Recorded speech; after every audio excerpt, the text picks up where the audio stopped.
temas que ingresan al examen final. El examen final no es de todo lo avanzado, va a ser de todos los perfiles. Voy a elegir un tema del primer parcial y un tema del segundo parcial. Nada más, ¿ya? Entonces, antes de ver el día de hoy, vamos a ver todos los laboratorios que yo tengo para el diagnóstico de diabetes mellitus. Pero antes de ver qué laboratorios yo tengo para diagnosticar esta enfermedad, tenemos que recordar un poquito qué es la diabetes mellitus. ¿Ya? Comenzamos con usted. ¿Qué es para usted la diabetes mellitus? Porque no es lo mismo la diabetes insípida, ¿no es? Hoy vamos a ver laboratorio para diabetes mellitus, no otro tipo de diabetes.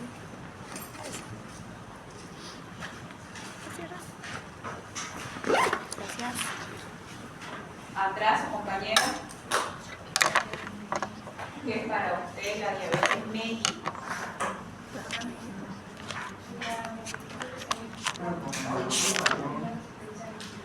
¿Ya tiene que ver algo con las necesidades insulinas? Sí. Yo le decía a sus compañeros al anterior grupo que varias veces he sido tribunal para el examen de grado y muchas veces preguntan lo que es la diabetes mellitus. Preguntan mucho sobre enfermedades con bastante prevalencia. Dentro de ella está la diabetes mellitus, está el Chagas, está la toxoplasmosis. Preguntan mucho sobre el programa ampliado de vacunación, sobre el PAI, Entonces, vamos a ver un poquito lo que es diabetes mellitus. ¿Qué vamos a ver? Definición, fisiopatología, clasificación, síntomas, diagnóstico y complicación. Pero de manera general, lo que yo quiero que hoy nos enfoquemos es en la parte de laboratorio. Entonces, la diabetes mellitus es una enfermedad crónica, metabólica, donde existe una alteración del hidrato de carbono. Diabetes mellitus tiene que ver con el hidrato de carbono. ¿Por qué? Les doy un ejemplo. La diabetes insípida no tiene nada que ver con el hidrato de carbono. La diabetes insípida tiene que ver con una hormona llamada antidiurética, pero nada que ver con la diabetes mellitus.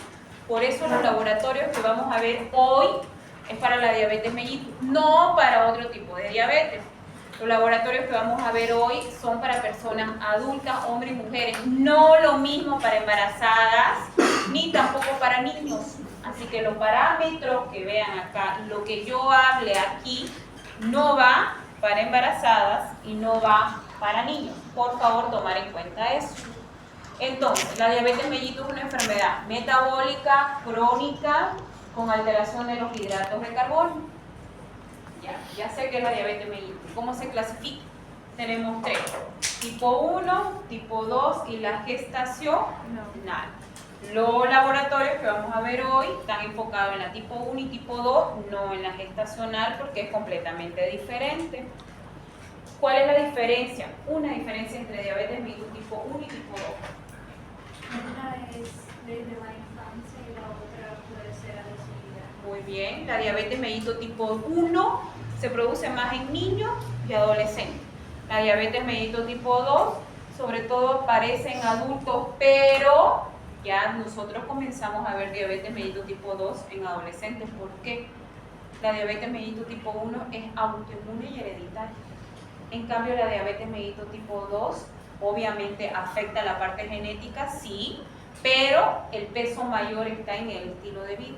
En pacientes sedentarios, con bastante consumo de alcohol, con consumo de cigarro, dietas hipercalóricas. Entonces esas son las diferencias entre 1 y 2. ¿Qué más? Por eso es que les decía que ustedes van a encontrarse mucho con niños o adolescentes que tengan diabetes mellitus tipo 2. ¿Ya? Los síntomas.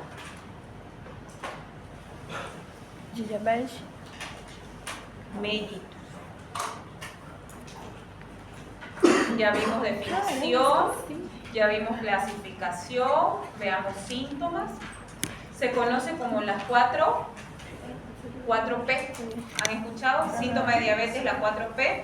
Poliuria, polidipsia, polifagia y pérdida de peso inexplicable en los últimos 6 meses. Aparte de ello, ¿puede haber otros síntomas? Claro que sí, visión borrosa, mareo, miles de otros síntomas.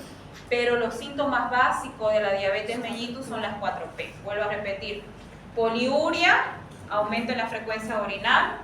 Polidipsia, aumento de la sed. Polifagia, aumento del apetito. Y pérdida de peso inexplicable en los últimos 6 meses. Se lo conoce como las 4 P. Ahora vamos a hablar un poquito de la fisiopatología. ¿Cuáles son las hormonas que regulan la glucosa en mi sangre?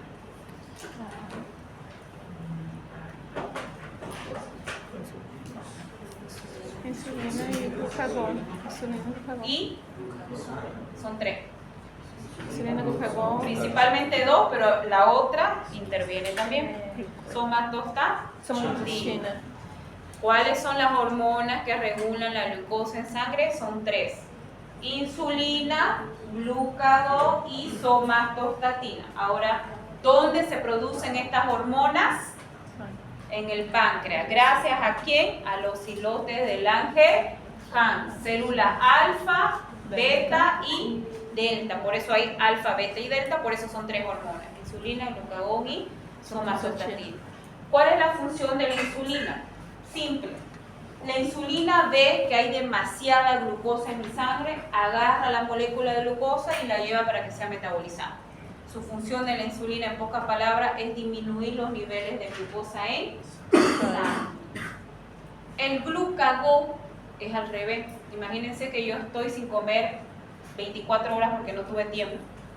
Entonces mi cuerpo, como está dándose cuenta que no tengo niveles de glucosa en sangre, el glucagón lo que hace es llevar moléculas de glucosa a mi organismo. Y la somatostatina, imagínense que es una hormona que está en la puerta vigilando a las 2 hormonas, insulina y glucagón, para que las dos mantengan un equilibrio, para que una no aumente ni disminuya, la otra para que no aumente ni disminuya. ¿Listo? De ahí es que sale el segundo nombre de la diabetes mellitus tipo 1, se llama insulino dependiente. ¿Por qué se llama insulino dependiente la diabetes mellitus tipo 1? Porque desde el momento que es diagnosticada yo necesito de insulina para el resto de mi vida. En cambio la diabetes mellitus 2 se llama no insulino dependiente. ¿Por qué? Porque primero el tratamiento es cambio de estilo de vida, segundo el tratamiento hipoglicemiante vía oral, y si no responde mi cuerpo con esos dos, recién opto por colocar insulina. Por eso se llama una insulino dependiente, porque depende de la insulina, porque su cuerpo no la está produciendo. Y por eso la diabetes mellitus tipo 2 se llama no insulino dependiente, porque sí la produce, pero algo está afectando en que esa insulina no trabaje como debería trabajar. ¿Listo? Entonces, ¿qué hemos visto? Definición, clasificación, hemos hablado un poquito de fisiopatología, cómo se produce, síntomas y diagnóstico. Ahora, el diagnóstico es lo que vamos a hablar el día de hoy. Nosotros tenemos muchas pruebas para diagnosticar lo que es la diabetes mellitus tipo 1 y tipo 2, no la gestacional, y solamente en adultos sin tomar en cuenta embarazo y niños. Entonces, una vez que ya hablamos de la diabetes, voy a comenzar hablando del laboratorio, pero tomando en cuenta el ADA. ¿Qué es el ADA? Es la Asociación de Diabetología Americana. El ADA es una asociación que se encarga de combinar 2 cosas, la parte clínica y la parte laboratorial. El ADA todo el tiempo se va actualizando, normalmente se va actualizando cada 5 años. Y si ustedes recuerdan, bueno, voy a preguntar ahorita, valor normal de glucosa en sangre, ahorita en la actualidad que se maneja. 70, 99. Antes se manejaba, como su compañero decía, 100, y años más atrás 110. Si ustedes se han dado cuenta, ha ido disminuyendo los valores de referencia. Y el ADA, uno de sus puntos claves que tiene, es que se disminuye a 90. Ya ni siquiera 99. ¿Por qué? Para ser más consciente en el paciente. El paciente, mientras no esté en el rango límite, no toma conciencia. Entonces, por eso el ADA quiere disminuir esos valores de 99 y llegar a que sea 90. Pero hasta ahorita no ha lanzado su nueva actualización. Hasta ahora los valores siguen siendo normales de 70 a 99. Otra cosa que maneja el ADA, diferente a lo que nosotros quizás conocemos, para nosotros un paciente puede ser normal, puede tener prediabetes o puede tener diabetes. El ADA saca esa terminología de prediabetes y para ello el paciente es normal, paciente con alto riesgo de padecer diabetes o mi paciente es diabético. El ADA ya no utiliza la terminología prediabética. ¿En base a qué hizo estos cambios? En base a algunos laboratorios y creó sus propios cuadros de diagnóstico laboratoriales y lo puso así en base a 3 laboratorios. El ADA maneja 3 laboratorios base para hacer diagnóstico. ¿Cuáles son esos? La glicemia basal en ayuna, la prueba oral a la glucosa y la hemoglobina glicosilada. El ADA dice con estos 3 laboratorios ustedes pueden llegar a tener un diagnóstico para diabetes mellitus. Para eso nosotros primero tenemos que conocer los valores normales de estas 3 pruebas para que veamos y comparemos si mi paciente está con riesgo o si mi paciente ya tiene diabetes. Por lo tanto, el valor normal de la glucosa en sangre es de 70 a 99. El valor normal de la prueba oral a la glucosa, que lo manejan como intolerancia a la glucosa, es de menor a 140. El valor normal de la hemoglobina glicosilada es entre 5.5 y menor a 5.7. Estos son los valores normales. En base a estos valores normales, el ADA hizo este cuadro y dijo, si mi paciente viene con su laboratorio y con estos parámetros, mi paciente tiene alto riesgo de padecer diabetes. Lo que ahora nosotros lo conocemos como prediabetes, pero ellos ya no usan la palabra prediabetes, sino utiliza este término, riesgo elevado de padecer diabetes. En base a estos 3 laboratorios, ¿y cuáles son? La glicemia basal en ayuna, si mi paciente tiene de 100 a 125, alto riesgo de padecer diabetes, porque su valor normal es de 70 a 99. El segundo laboratorio que toma en cuenta el ADA, la intolerancia a la glucosa o la glicemia la glicemia de la prueba oral a la glucosa, que también tiene ese nombre. Su valor normal es menor a 140. Si mi paciente viene con su laboratorio y está entre 140 y 199, paciente con alto riesgo de padecer diabetes. Tercer laboratorio que toma en cuenta el ADA, la hemoglobina glicosilada. Su valor normal es 5.5, 5.6. Si mi paciente viene con sus laboratorios de 5.7 a 6.4, paciente con alto riesgo de padecer diabetes. Ese es el primer cuadro que hizo el ADA. Este es el segundo cuadro que hizo. A este cuadro ya lo llamó pacientes con diabetes mellitus, en base a lo mismo, a 3 laboratorios. ¿Cuáles son esos 3 laboratorios? Glicemia basal en ayuna, prueba oral a la glucosa y hemoglobina glicosilada. ¿Cuánto tiene que tener mi paciente de resultado para que diga que es diabético en base al ADA? Comenzamos. La glicemia basal en ayuna, para que diga yo que mi paciente es diabético, tiene que tener mayor o igual a 126. Segundo laboratorio, prueba oral a la glucosa. Mi paciente tiene que tener mayor a 200 miligramos de cilindro para que yo diga que es diabético, mayor o igual a 200. Tercer laboratorio, para que yo diga que mi paciente es diabético, hemoglobina glicosilada. Mi paciente tiene que tener mayor o igual a 6,5. Vuelvo a repetir, esos son los 3 laboratorios que toma como referencia el ADA para el diagnóstico del paciente con diabetes mellitus. Ahora, yo en su diapositiva se lo puse así: glicemia, curva de glicemia, conocida como la prueba oral a la glucosa. Vamos a ver la diferencia entre estas dos.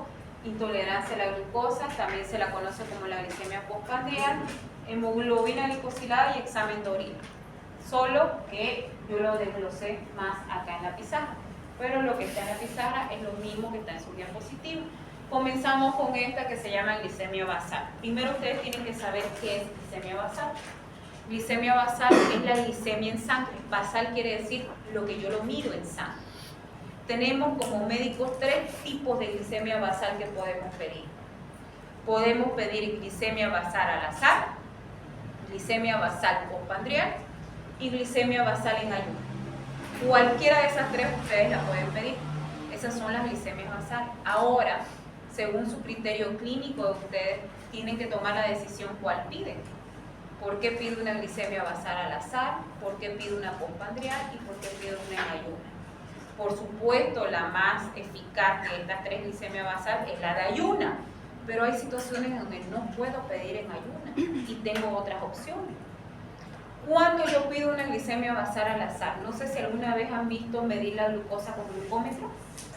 Listo, esa es una glicemia basal al azar, porque yo no utilizo un equipo, no utilizo un reactivo, no tengo la sensibilidad y la especificidad exacta, como cuando yo la mido la glicemia basal en ayuna. Uno de sus compañeros en el anterior grupo me decía, pero doctora, si yo me saco con glucómetro, pero estoy en ayuna, ¿no se considera una glicemia basal en ayuna? No, porque lo estoy utilizando el glucómetro y esa técnica no es una prueba sensible y específica para que yo la considere una glicemia basal en ayuna.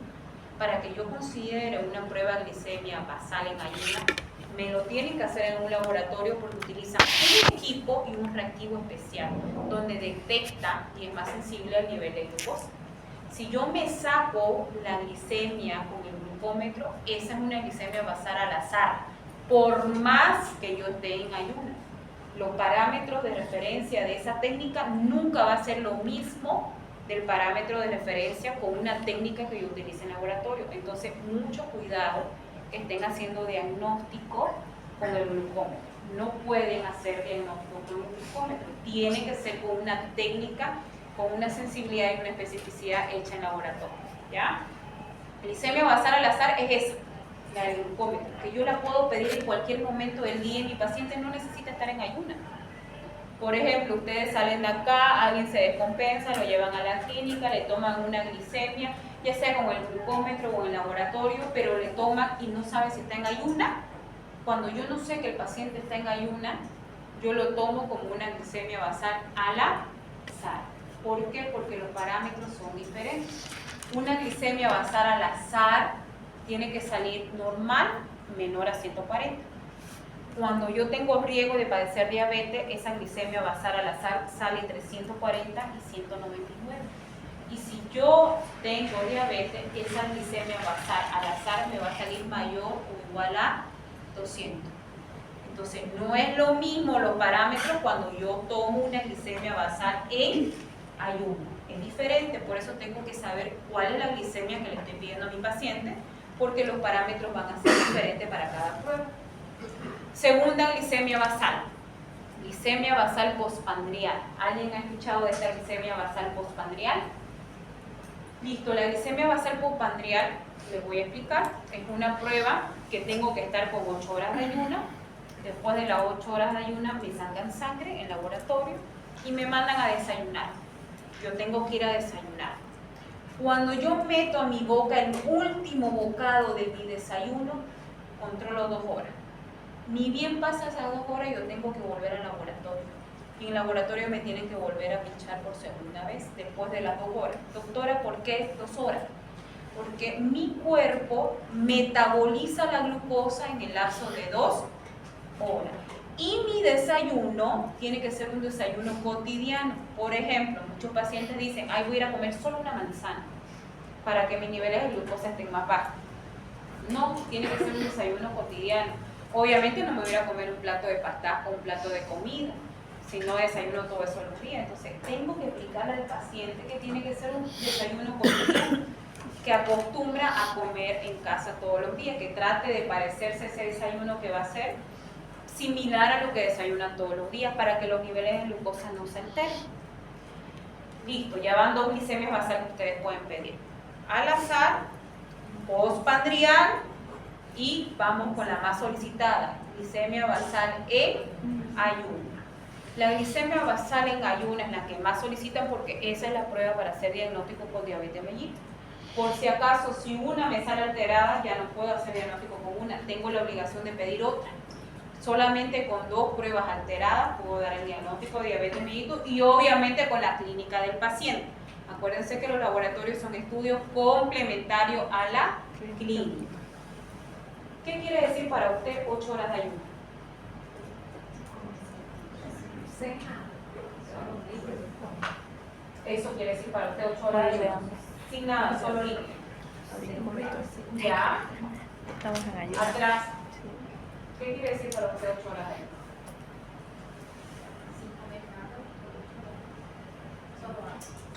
Ya. Su compañero atrás, ¿alguna recomendación más le diera a un paciente que solicitaste glicemia basal en ayuna, aparte de las 8 horas, nada más. Atrás le dieras otra recomendación. Aquí.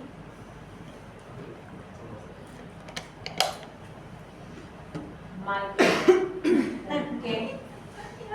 Porque miren el hilo tan finito. ¿Cuánto es el valor normal? 70, 99. ¿Cuánto es el valor para que yo diga que es un paciente con alto riesgo? 100. Miren el hilo delgadito que es entre normal y con alto riesgo. Entonces, si el hilo es tan delgadito, yo tengo que tener muchísimo cuidado en las recomendaciones que le doy. Si para ustedes 8 horas de ayuno es no comer 8 horas nada más, imagínense para el paciente. 8 horas de ayuno significa mucho más que no comer 8 horas. Ejemplo, si yo salgo una noche anterior y ceno a las 12 de la noche, ¿estará bien? Y ceno churrasco. ¿Pero por qué? Pues si al otro día hubiera a las 8:30 al laboratorio, ¿estoy cumpliendo con las 8 horas de ayuno o no estoy cumpliendo? ¿Sí? Sí, estoy cumpliendo con las 8 horas de ayuno, pero no lo estoy haciendo bien, ¿no ves? Por eso les pregunté qué recomendaciones le daría al paciente. Ahora, si yo salgo a una fiesta, vuelvo a las 1 de la mañana, bebí bebidas alcohólicas, pero no comí, solo bebí, y voy al laboratorio a las 9 de la mañana, ¿estoy con 8 horas de ayuno? Porque ustedes me dijeron 8 horas de ayuno y no comer, nada más me dijeron, ¿no ves? ¿Estoy cumpliendo con 8 horas de ayuno? Pero ¿será que esa glicemia en ayuno me va a salir bien? No. Una noche anterior estaba con una tos, no podía dormir, me levanté a las 4 de la mañana y me tomé estas pastillas que me ayudan a calmar, pero tiene azúcar. Y tiene azúcar. Pero cumplí con 8 horas de ayuno. ¿Me va a salir normal mi glucosa? No. Ya. Me levanté a las 5 de la mañana y me fui a hacer ejercicio, fui a trotar. Llegué a mi casa, me bañé, me cambié, comí, por supuesto, una noche anterior y me fui al laboratorio. ¿Cumplí con las 8 horas de ayuno? Sí, cumplí porque no comí, pero nadie me dijo que no tenía que hacer ejercicio. Soy adicta a fumar y el laboratorio estaba cerrado. No abría, me fumé un cigarro antes que me tome. No comí. Estoy con 8 horas de ayuno. Me quedé estudiando hasta las 4 de la mañana. Me fui al laboratorio a las 7 de la mañana a tomar la glicemia, pero no comí desde la noche anterior. Cumplí con las 8 horas de ayuno.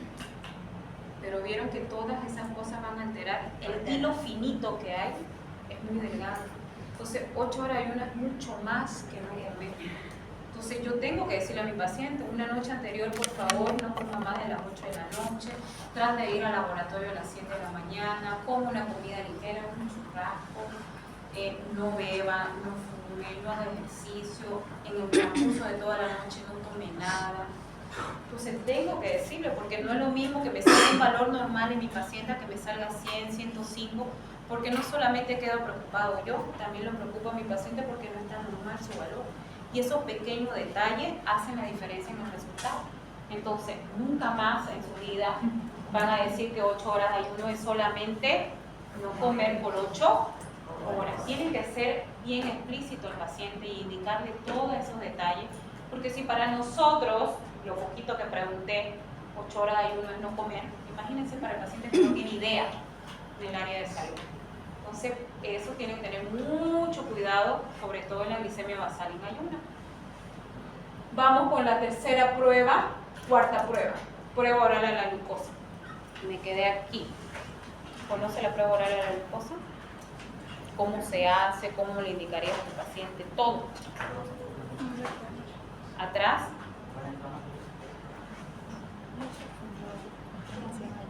Lo que sepas, si sabes algo, me sirve.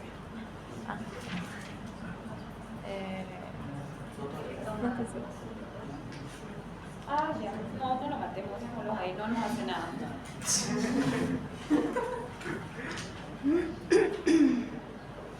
Prueba oral a la glucosa. Lo que sepan me sirve.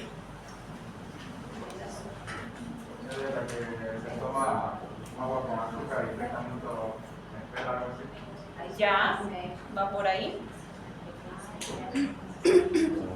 ¿Quiénes son el único personal de salud que pide el laboratorio? Las enfermeras pueden pedir laboratorio, firmar y sellar. No. El bioquímico puede pedir laboratorio, firmar y sellar. Es el personal médico. Entonces, si ustedes no saben cómo van a hacer para indicarle al paciente. El paciente solamente va a ir al laboratorio con su orden, porque se supone que ya sabe qué es lo que le van a hacer. Entonces, la prueba oral a la glucosa es una prueba muy fea para el paciente, porque el paciente tiene que estar 2 horas en laboratorio, más de 2 horas. Normalmente el paciente dice, voy, me sacan sangre y me voy. Todo el mundo piensa eso, ¿no? ¿Qué va a pensar quedarse 2 a 3 horas en laboratorio, ahí sentado? Es una prueba también muy fea porque el paciente tiene que tomar, como dijo su compañero, un vaso tan dulce que le produce dolor de cabeza, mareo, náusea y hasta ganas de vomitar. Si tiene ganas de vomitar, se lo tiene que tragar su vómito y aguantarse, porque si vomita no sirve la prueba. Entonces, imagínense, todo eso le tienen que avisar al paciente, porque si ustedes no le avisan y va y pasa todo eso, los síntomas se amplifican. Hay muchos artículos científicos que demuestran que los pacientes no vuelven a hacerse confirmar la diabetes mellitus porque pasaron por ese diagnóstico, por esa prueba y no le explicaron cómo era y quedaron con una mala experiencia. Entonces, no es lo mismo que yo vaya preparada al laboratorio a que no me digan nada de cómo es esa prueba. Yo tengo que saber que me voy a ir a sentar al laboratorio 2 a 3 horas y no me puedo mover, no puedo ni siquiera ir al baño, tengo que estar sentada ahí. Me tienen que dar algo tan dulce que me va a doler la cabeza, me va a producir mareo, me va a dar ganas de vomitar, pero es normal, no me tengo que preocupar. Muchas veces los pacientes se enojan y dicen, lo que me dieron me hizo mal. No, porque es momentáneo y va a pasar fisiológicamente eso. Y también el paciente tiene que saber que me lo van a pinchar 2, 3, 4 veces en algunas situaciones, dependiendo de la prueba que yo pido. El paciente no se imagina si solamente una sola vez quiere que lo pinche. Y eso, que apenas aceptan que una vez lo pinchen. Imagínense que no le haya dicho yo y va al laboratorio y le diga al laboratorio que lo tiene que pinchar 2 o 3 veces. Entonces, no es lo mismo que yo le diga al paciente cómo tiene que ir a que vaya a la primera y se choque, que es un método feo a realizar. Entonces, la prueba oral a la glucosa es una prueba confirmatoria para diabetes mellitus. Encima es una prueba confirmatoria que les va a ayudar a ustedes. La van a pedir en muchas situaciones. Entonces, si es una prueba confirmatoria, la tengo que conocer. Su función es, como su nombre dice, confirmar la diabetes mellitus. Es una prueba donde el paciente cumple 8 horas de ayunas, las 8 horas de ayunas que involucra todo. Va al laboratorio, se sienta, le sacan una muestra de sangre. Después que le sacan la primera muestra de sangre, le dan un vaso de estos vasos grandes de 300 ml con glucosa. El laboratorio ya tiene sobrecitos de glucosa, 75 a 100 gramos, pesadito, sellado. Ya lo tiene el laboratorio listo. Lo abre, lo vacía al vaso con agua, lo mezcla y se lo da al paciente. El paciente lo tiene que tomar con calma, obviamente no en una media hora, sino que lo tiene que tomar con calma, pero no tardar mucho en tomarlo. Una vez lo termina de tomar, se controla 2 horas exactamente y después de las 2 horas se lo vuelve a pinchar. ¿Por qué 2 horas? Como les dije anteriormente, es el tiempo que se supone que mi cuerpo metaboliza bien la glucosa, que participa bien la insulina y que si yo estoy bien, en 2 horas esos niveles de glucosa van a volver de nuevo a la normalidad. Y si no vuelve a la normalidad es que tengo un problema, ¿no?, del metabolismo de los hidratos de carbono, porque la glucosa es una cadena más simple de hidratos de carbono. Entonces, esta es la prueba oral a la glucosa. Su valor normal es menor a 140. Si me sale entre 140 y 199 es un valor alterado, riesgo de padecer diabetes. Si me sale mayor a 200, yo ya doy un diagnóstico con diabetes mellitus. Ahora hay otra prueba similar a esta que tiene la misma función, pero que los médicos a veces no la piden. ¿Esa prueba hace con el glucómetro?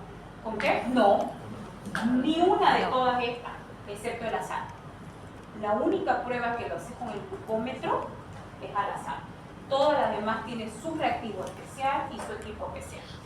Ni una es con glucómetro, excepto al azar. La otra prueba que le decía que es similar y muchos médicos no la piden, es más exacta, sí, tiene mejor sensibilidad y especificidad, pero el problema es que se lo pincha el paciente 4 veces. Entonces, por eso a veces los médicos no la piden. Se llama prueba de la curva oral a la glucosa. No es lo mismo.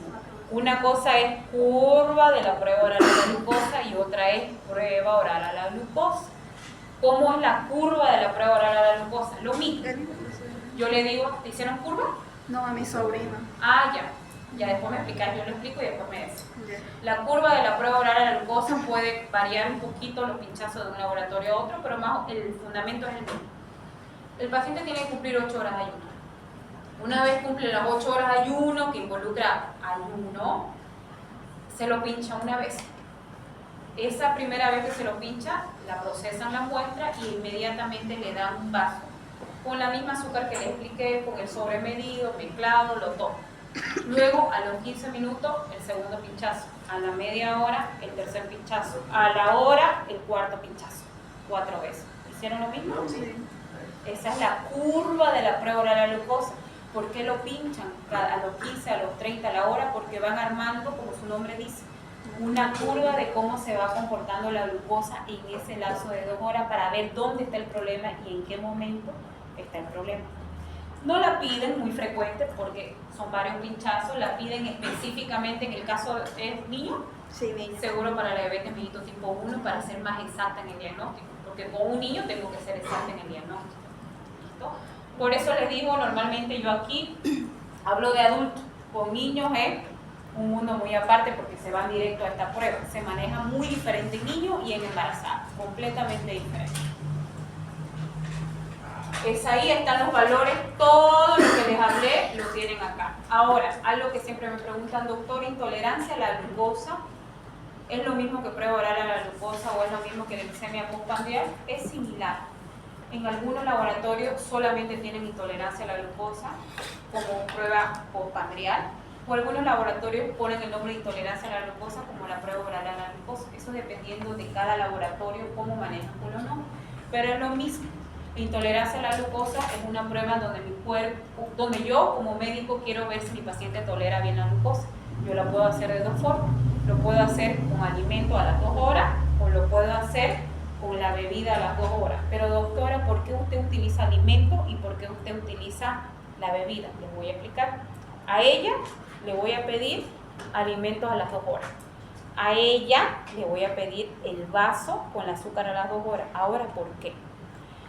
Ella tiene todos los síntomas, ella también, en ambas les hice sospecha, ambas me salieron alterado el valor de glucosa en ayuno, de ella me salió 105, de ella me salió 102, entonces yo les pido, ella va al laboratorio, a la red de alimentos, con 8 horas de ayuno, le sacan la primera muestra de sangre y la primera muestra de sangre sale que tiene 120. Imagínense si yo a ella con 120 le doy un vaso con bastante azúcar, sus niveles de glucosa se van a disparar. Y si se disparan y sube más de 300, yo puedo producir en ella una cetoacidosis diabética. Y si produzco una cetoacidosis diabética en laboratorio, no tengo personal médico. Entonces, como protocolo de laboratorio, por eso es que tomo la primera muestra en ayuno. Si me sale más de 120, no le doy la glucosa oral. Le digo que vaya a desayunar. Entonces ustedes como médicos, si alguna vez el paciente viene con otro laboratorio que no pidieron, ustedes ya saben por qué el laboratorio se lo cambió. Porque la primera muestra en ayuna estaba muy alta y no se van a arriesgar a darle una sustancia glucosada. En cambio en ella, la primera glicemia le salió 100, 101, no está tan alta. Entonces quiere decir que está relativamente metabolizando bien. Entonces a ella sí opto por darle el vaso con la glucosa. Entonces ahí está la diferencia entre cuándo doy alimento y cuándo doy el vaso con azúcar. Eso va a variar mucho de la primera glicemia en ayuna que tenga mi paciente en su resultado. Vamos con esta prueba yo le digo la prueba del mentiroso. El paciente diabético normalmente es el paciente que más le va a mentir.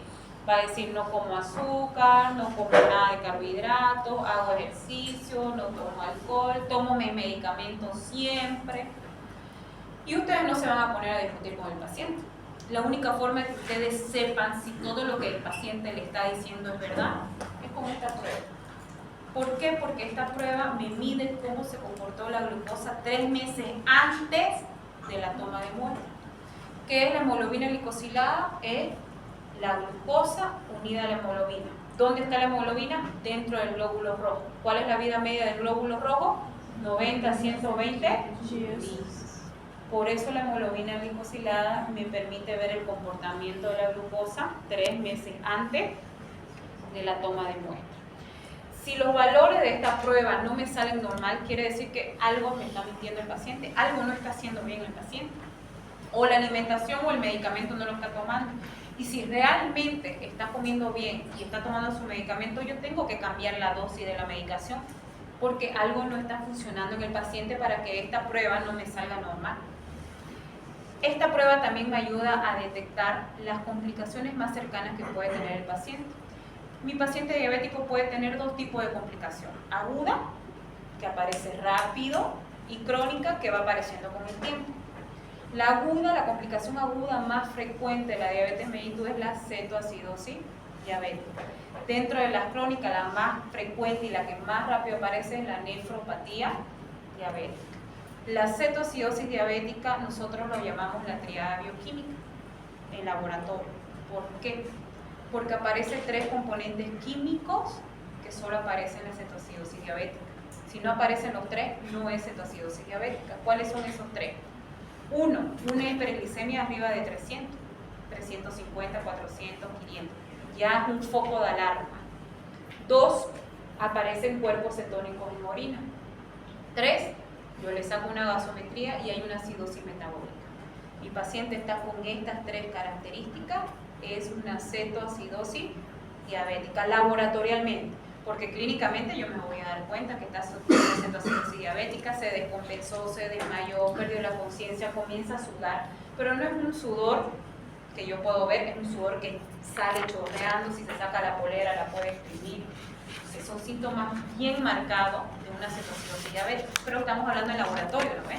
En laboratorio yo tengo para analizar la muestra, no lo tengo al paciente al frente.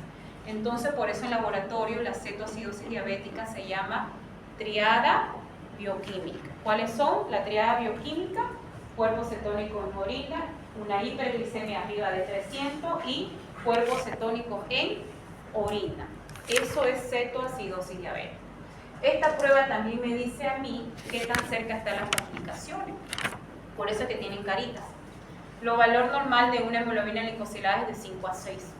Eso es lo que tendría que tener un paciente que se cuida en su alimentación, que toma sus medicamentos. Puede que comience a subir entre 7 y 8 y aquí tengo que estar atenta porque algo no me está diciendo. O no está alimentándose bien, o no está tomando su medicamento, o tengo que ajustar la dosis, pero yo aquí tengo que hacer algo con estos valores. Porque si yo no hago algo y estos valores pasan a esta etapa de 9 a 10%, les aseguro que aquí ya hay una complicación.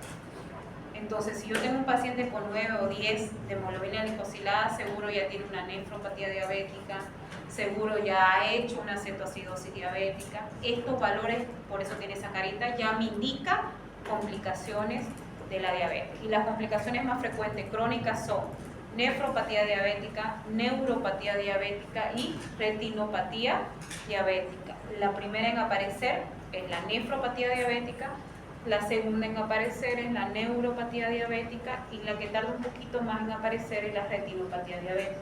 El pie diabético es consecuencia de la neuropatía diabética. El pie diabético no aparece de la noche a la mañana. Mi paciente previamente ha tenido que tener una neuropatía diabética. Ahora, ¿eso es una regla? No. Algunos pacientes debutan con otra complicación primero. Depende mucho de cada paciente.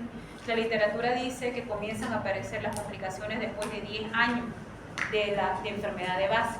Pero hay pacientes que a los 5 años ya tienen nefropatía diabética porque no se cuidan para nada y no toman medicación, como hay pacientes que son muy educados que comienzan a aparecer recién después de los 10 años, 15 años, la nefropatía diabética. ¿Listo? La hemoglobina glicosilada puede estar aumentada por otras situaciones, como lo tienen en la pizarra, y puede estar disminuida en otras situaciones. Y terminamos con el examen de orina. El examen de orina es una prueba del perfil renal, pero no siempre le damos mucha importancia al examen de orina. Es más, el examen de orina es principal. Si yo quiero ver el estado general de un paciente, nunca se pueden olvidar que son 3 laboratorios que ustedes tienen que pedir: sangre, hemograma, orina y heces fecales. Eso es un estudio para ver el estado general del paciente. El examen de orina tiene muchísimas funciones. Es súper fácil de hacer, súper económico en cualquier laboratorio y me da muchos parámetros. Un examen de orina me puede decir si hay daño renal, si hay daño hepático, me puede decir si hay daño, un daño en grasa, por ejemplo una aterosclerosis, porque se puede ver, me puede decir infección urinaria, me puede haber si hay una infección de transmisión sexual. Las trichomonas vaginales no pueden aparecer en infecciones urinarias, pero a veces aparecen por contaminación de la muestra y me entero de eso. Muchas veces las mujeres ni tenían síntomas y se comenzó a ver trichomonas vaginales en la muestra de orina. Entonces la muestra de orina es súper útil. Es una prueba que sí o sí necesitan pedirla siempre, por eso dentro de nuestra práctica vamos a aprender a hacer un examen de orina y van a aprender a interpretar un examen de orina. Entonces, uno de los síntomas de la diabetes es la poliuria, también lo veo reflejado en el volumen de la orina. Otro de los parámetros que se alteran en la orina es el pH. El pH de la orina es el pH más oscilado. ¿A qué me refiero? Al pH más variado. El pH de mi sangre no cambia. 7.35, 7.45. Debajo de 7.35 acidosis, arriba de 7.45 alcalosis. En cambio el pH de la orina es muy oscilado. El valor normal del pH de la orina es de 4.8 a 8. Y en mujeres varía muchísimo más por los cambios hormonales. Por eso también somos más propensas a tener infecciones urinarias. ¿Cómo está el pH de la orina cuando hay una diabetes mellitus? El pH se vuelve más ácido. La densidad de la orina también cambia. La densidad de la orina es de 1015 a 1030. ¿Cómo está la densidad de la orina cuando mi paciente es diabético? La densidad comienza a aumentar. Otro parámetro que se altera en la orina cuando mi paciente es diabético es la glucosa. Mi glucosa me tiene que dar negativo en orina, no me puede dar positivo. ¿Por qué? Mi riñón tiene una capacidad para aguantar la molécula de glucosa. Cuando las moléculas de glucosa sobrepasan en mi sangre, el riñón dice ya no puedo más. Ya no puedo filtrar más glucosa porque ya no tengo la capacidad y el riñón la comienza a eliminar esa molécula de glucosa en orina. Por eso me sale positivo en orina. ¿Cuál es esa capacidad que tiene mi riñón de filtrar la glucosa? 180 miligramos de cilindro. Eso quiere decir que si yo tengo más de 180 miligramos de cilindro en sangre, mi riñón va a decir ya no puedo más y lo va a eliminar en orina. Entonces, cuando ustedes tengan un examen de orina con glucosa positivo, ustedes ya saben que en sangre tiene más de 180. Y un paciente mayor a 180 es un paciente con diabetes. Pero yo no puedo confirmar diabetes con un examen de orina, ¿no ves? Tengo que pedir por protocolo glicemia basal en ayuna y en sangre. Otro parámetro, cetona positivo en orina. Ahora, para que yo diga que hay una cetoacidosis diabética, tiene que haber los tres parámetros. Yo tengo que pedir orina y tiene que marcar cetona positivo, tengo que pedir una gasometría y tienen que marcar acidosis metabólica, y tengo que pedir una glicemia y tiene que estar arriba de 300 para que yo diga que es cetoacidosis diabética. Ahora la pregunta es la siguiente: ¿puede marcar cetona positivo en mi examen de orina y no marcar glucosa y todo lo demás de la orina estar normal? Sí. Y eso no quiere decir que hay algo malo. En algún momento de su vida lo van a ver, que le marque cetona positivo y todo el resto de la orina, todo esté normal, pero me marca cetona. ¿Cuánto me puede marcar cetona positiva en orina? En estas tres condiciones. Una, la cetoacidosis diabética, pero ya yo sé, me va a marcar glucosa, en sangre va a tener glucosa, pero si todo está normal en mi paciente, ¿por qué me puede marcar cetona positiva? Por esto. ¿Han escuchado de las dietas keto o las dietas cetogénicas? Alto contenido en grasa, me marca glucosa positivo, pero es por mi alimentación, no tiene nada que ver, no tengo un problema renal, no tengo un problema de diabetes. Y el último motivo más común que es el embarazo, me puede marcar cetona positivo, la lactancia me puede marcar cetona positivo, y sobre todo esto, cuando yo estoy con cuadros febriles, llega a marcarme cetona positivo, sobre todo en niños, y en los ayunos prolongados. Cuando uno está enfermo muchas veces no come, sobre todo los niños pueden pasarse horas sin comer. Me va a marcar cetona positivo, y si está con fiebre me va a marcar cetona positivo. Lo mismo con adultos. Si yo me paso varias horas con ayunos prolongados sin comer, me va a marcar cetona positivo en orina, y eso no quiere decir que tengan un problema. Todos voluntarios para responder. No, entonces van a ser los dos últimos atrás. ¿Dónde está mi lista? Hay dos listas, por si acaso solo en una necesitan anotarse. No sé, pero Si allá anotaron en las dos no pasa nada. O sea, te voy a pasar la otra. la lista la pasan aquí, por favor. Está llena, te voy a pasar otra. Ahí.